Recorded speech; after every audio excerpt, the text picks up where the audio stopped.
Jadilah Pak Sol, jadilah inspirator yang tidak pernah kendor. Nah, ini kekuatan Mas Fani itu membuat satu kata, satu kalimat, tapi kalimat itu tidak pernah terlupakan. Ya, jadilah inspirator yang tak pernah kendor. Dan itu saya jadikan sebagai, mungkin Kang Puji tahu, jadi materi pelatihan juga, inspirator tak pernah kendor dan sebagainya. Ini.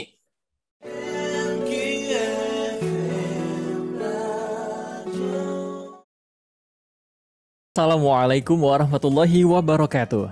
Disiarkan langsung dari lantai 2 Universitas Amikom Yogyakarta 92,3 MKFM Jogja, Inspirasi Keluarga Indonesia. Kisah inspirasi sahabat MK hadir untuk Anda di edisi malam Ahad ya, di 29 Zulhijjah 1442 Hijriah atau juga yang bertepatan di tanggal 7 Agustus 2021.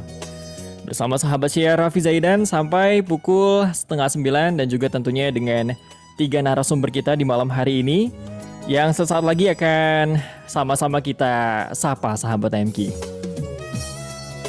Sahabat MK, sampaikanlah walau satu ayat.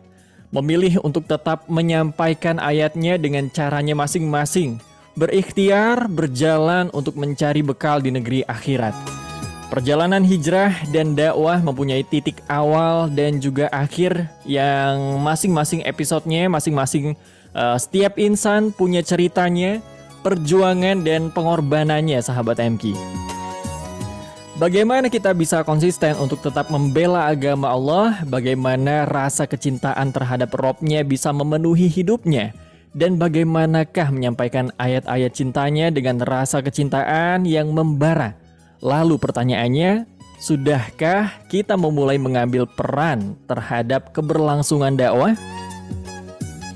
Bagaimana kita memilih untuk tetap setia, mengagungkan asmanya, dan memilih menjadi garda terdepan untuk agama? Mari sama-sama kita belajar di malam hari ini sahabat MK, di balik layar dari kemajuan dakwah di Yogyakarta, sosok di balik kejayaan dakwah Masjid Jogokarian, sosok di balik kepopuleran Muslim United, sosok juga yang mendukung perjuangan sahabat Al-Aqsa, dan juga aktivis dakwah Yogyakarta. Dari kepergian almarhum Muhammad Fani Rahman atau Abah Fani yang biasa dipanggil akrab sahabat MK, menjadi perbincangan penduduk bumi ketika beliau wafat pada hari Senin 2 Agustus 2021. Beliau menjadi salah satu yang syahid di pandemi ini. Dan juga tidak banyak dikenal ketika masa hidup, namun sangat terkenang setelah kematiannya. Senyap dipertontonkan di dunia, tapi tenar di jannah Allah insya Allah. Lalu seperti apa seorang Abah Fani di mata sahabatnya, bagaimana jejak-jejak dakwah yang sudah terukir, dan bagaimana kita bisa meneladani dan juga meneruskan perjuangan Abah Fani. Di malam hari ini sahabat MK, tribute to Abah Fani, hidupnya dakwah, wafatnya pun dakwah, bersama Ustadz Puji Hartono, aktivis dakwah dan pengurus pesantren Merapi Merbabu. Kemudian ada penulis dan aktivis dakwah Ustadz Solihin Abu Izudin, dan juga Dewan Syuro Masjid Jogokarian Ustadz Muhammad Jazir. Di malam hari ini sudah terhubung alhamdulillah di via Zoom ya. Akan kita sapa bersama-sama sahabat MG. Assalamualaikum warahmatullahi wabarakatuh Ustadz Puji dan Ustadz Solihin. Waalaikumsalam warahmatullahi wabarakatuh. Riben Kang dia kabare. Ya, alhamdulillah. Puji. Siap, sehat Kang, alhamdulillah. Kang Puji udah nyambung belum itu? Sudah, alhamdulillah Kang Puji Hartono sudah terhubung, insya Allah ya Kang Puji ya. Dan juga Ustadz Solihin Abu Izudin ini. Satu lagi kita menunggu Pak Jazir ya untuk bergabung di malam hari ini. Baik, kalau kemarin kita sudah ngobrol-ngobrol juga, kemarin sempat di channel Masjid Jogokarian ya Ustadz Kang Puji ya. Nah di kemarin di kesempatan Manakib dan di malam hari ini mungkin ada yang belum tersampaikan, ingin lebih lengkap lagi ya. Tentunya sahabat MK juga yang kemarin sudah bergabung barangkali menonton, menyimak juga di Manakib Masjid Jogokarian di malam hari ini bisa bertanya sahabat MK ataupun juga bergabung di 0815 78 600 923. Baik, ini Kang Puji dan Ustadz Solihin. Dari sosok Abah Fani yang terkenal ketika wafatnya, sebenarnya dari Kang Puji dan juga dari Ustadz Solihin ini, sosok Abah Fani adalah sosok yang seperti apa ini? Yang biasanya dikenal Ustadz dan juga tentang kerabatnya ini seperti apa Ustadz dan juga Kang Puji? Barangkali dari Ustadz Solihin dulu ya. Ya, terima kasih. Bismillahirrahmanirrahim, sahabat MG dimanapun Anda berada. Alhamdulillah, saya bersyukur Allah mempertemukan saya dengan Abah Fani, itu yang paling penting. Dan saya dapat komentar banyak, wah, kalau saya bertemu Abah Fani tentu sangat beruntung. Dan memang hampir semua orang yang pernah berkenalan, bertemu dengan Abah Fani, merasakan keberuntungan. Baik ketemu sekali, 2 kali, 3 kali, bahkan saya bertemu selama 17 tahun. Dan terakhir ketemu di studio ini.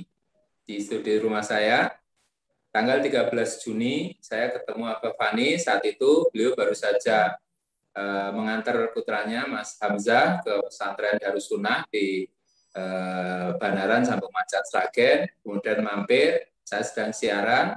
Kemudian beliau menunggu, ketemu anak-anak, keluarga semuanya, pas kumpul semuanya, dan itu qadarullah, seperti ya Allah persiapkan. Nah, karena biasanya anak-anak nggak kumpul, itu kumpul semuanya kecuali satu Fahri yang nggak datang karena sedang ada acara. Anak saya, menantu saya yang juga dari Maluku, rumah. Saya cuma menyapa sebentar, makanya saya merasa sangat kehilangan karena itu tanggal 13 Juni, kemudian beberapa kali saya, Mas Fani nggak bisa terkontak ya, karena pada waktu sakit, dan 7 Juli sebenarnya sudah sangat berharap untuk ketemu pada waktu ngisi bareng di pesantren masyarakat Merapi Merbabu dalam khutbah ta'aruf. Saya, Ustaz Salim Afila dan Abah Fani, ternyata qadarullah beliau tidak bisa datang. Nah, baru terakhir ya, semalam sebelum Abah Fani syahid, insya Allah, saya menghubungi Mas Sigit, di mana Mas kondisinya Abah Fani? Mas Sigit jawab pakai voice note, dan membuat saya ngedek, membuat saya bergetar.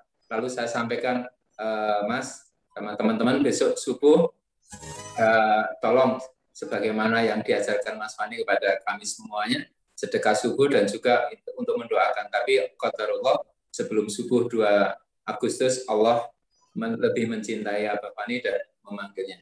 Nah, satu hal yang sangat saya ingat, ini Kang Puji mungkin juga karena clue-nya dengan Abah Fani, atau beliau nyebutnya Kang Fani ya. Kalau saya nyebutnya Mas, kadang nyebutnya, kalau Abah malah jarang ya. Tapi kalau nyebut Abah kalau di hadapan anak-anak, misalnya Mbak Hasna dan sebagainya. Nah, beliau bikin kalimat buat saya, Kang Puji. Jadilah Pak Sol, jadilah inspirator yang tidak pernah kendor. Nah, ini kekuatan Mas Fani itu membuat satu kata, satu kalimat, tapi kalimat itu tidak pernah terlupakan.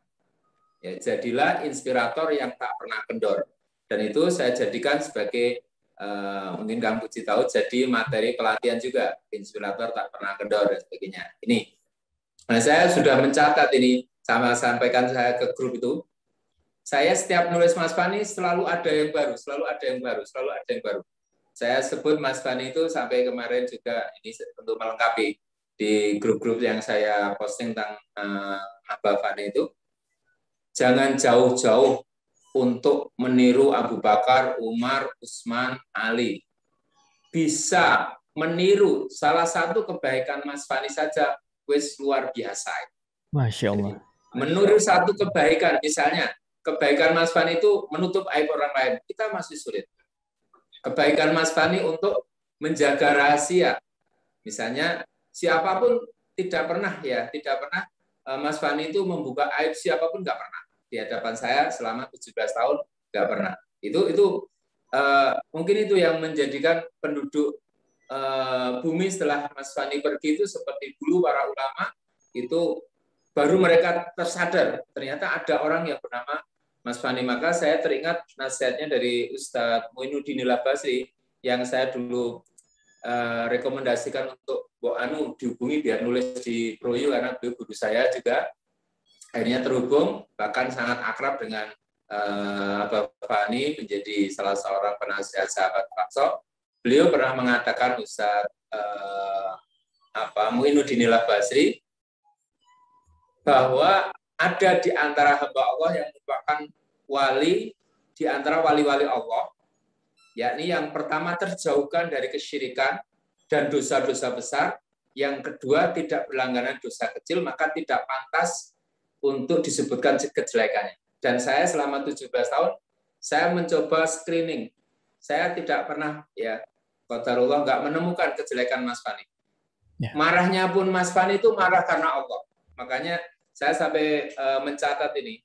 Mungkin kalau disebut, semoga tidak berlebihan, dari sab'atun yudilluhumullahu fi dhillihi yaumala dhilla illa dhilluh. Dari ada 7 golongan yang mendapatkan naungan Allah di hari yang tidak ada lagi naungan kecuali namanya. Insya Allah beliau masuk semuanya. 1, pemimpin yang adil, pemuda yang tumbuh dalam suasana hidup.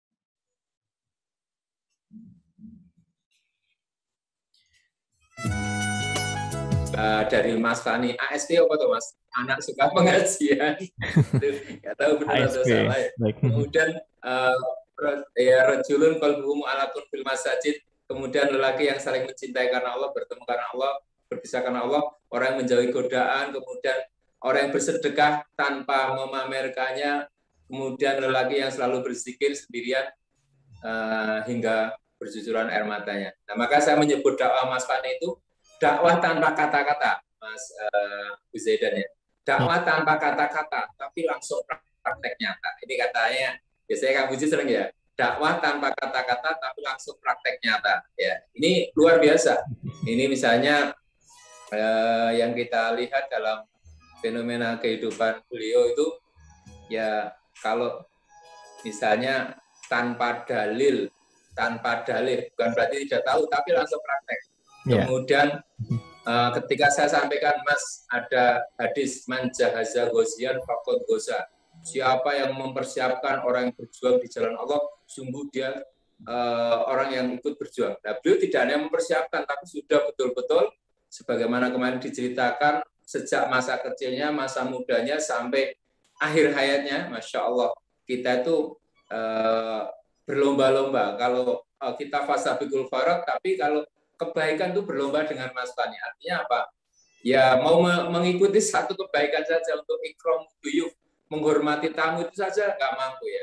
Jadi saya mencoba misalnya Mas Fani takjak pas ke rumah saya, ayo nang ini warung, ada warung di Sragen Kang Puji. Warung jenenge warung Mbak Dini. Warung Mbak Dini takjak sana, ya maksudnya saya nyuguh itu loh, Burine Soloria itu kan. Burine Soloria itu warung Mbak Dini. Ya saya nyuguh, tapi Mas Fani yang bayari kan aneh. Ya, ragilem blas ya. Itu artinya yang ngerti ya mungkin itulah.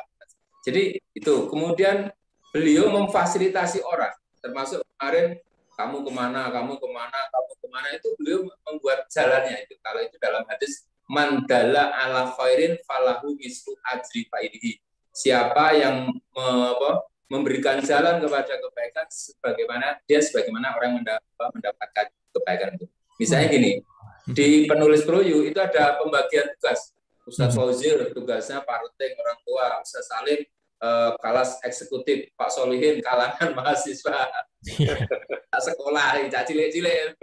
Kemudian nanti mengcoach Ustaz Zaki Ahmad Rifai, mengcoach Edgar Hamas, mengcoach Supri Kurnia Rahman, mengcoach siapa tuh, semua tuh di-coach oleh beliau. Nah, tinggal orang itu tahu diri atau tidak. Nah, itu nanti maka semoga rekaman ini sampai kepada yang bersangkutan bahwa Proyu menjadikan sarana penerbitan itu memfasilitasi teman-teman biar berkiprah di jalan dakwah lewat menulis. Dengan cara menulis itu kemudian akan menjadi jalan mandala ala khairin. Itu makanya kami sangat sekali lagi berpikir bagaimana ini melanjutkan kiprah Mas Fani atau Mbak Fani ini dalam bentuk yang lebih konkret di masa depan.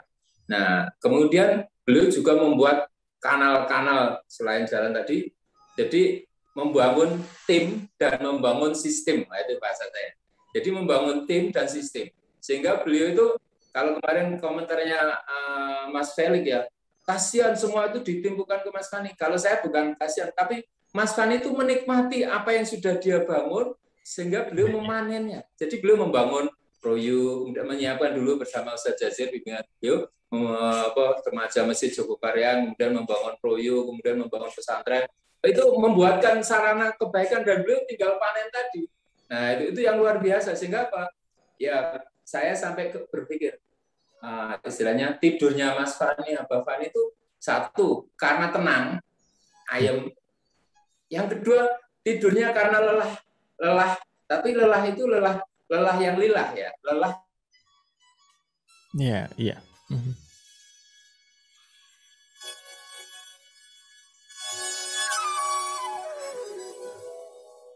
Jadi antar jemput, kemudian menemani. Tapi apa yang didiskusikan itu yang luar biasa. Tahu ya, mungkin kayak Gus Dur ya, krungu apa yang disampaikan dan kemudian hasil diskusinya segera dieksekusi oleh teman-teman para tulis dan beliau komandannya. Itu Masya Allah. Makanya ini sekali lagi saya sampaikan bahwa beliau dakwah tanpa kata-kata tapi langsung praktek nyata, kemudian memfasilitasi siapapun untuk berada dalam barisan kebaikan, sementara beliau cukup untuk menikmati pahalanya, menikmati keberkahannya, tidak harus menampilkannya, dan itu keridhaan itu luar biasa.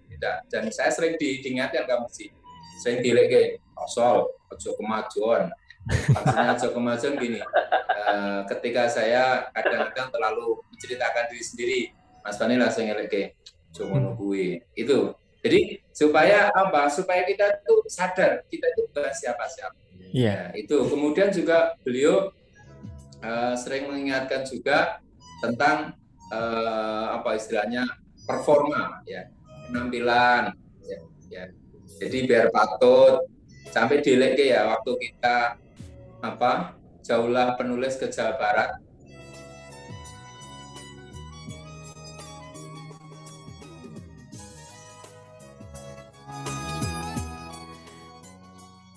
Halo, assalamualaikum. Waalaikumsalam. Nampaknya ini biasa. masih berlanjut. Itu ada doanya, Mas Abu Zaidan. Aku berlindung kepada Allah dari gangguan sinyal yang buruk. Ya, masih saya lanjut sebentar ya. Jadi gini. Jadi ini yang paling penting yang saya rasakan dalam kehidupan Mas Ali adalah apa? Beliau adabnya terhadap Allah yang sangat agung. Ya. Selalu menyandarkan urusannya kepada Allah, kemudian tidak berani mendahului ketentuan Allah, dan berkomitmen. Nggak bisa dilahirkan dari kampus, nggak bisa. Bahkan di pesantren pun nggak bisa. Karena pesantren terpisah dari masyarakatnya. Kalau masjid itu menyatu dalam masyarakat, itulah yang melahirkan orang-orang yang memiliki kepakaan terhadap persoalan rakyat.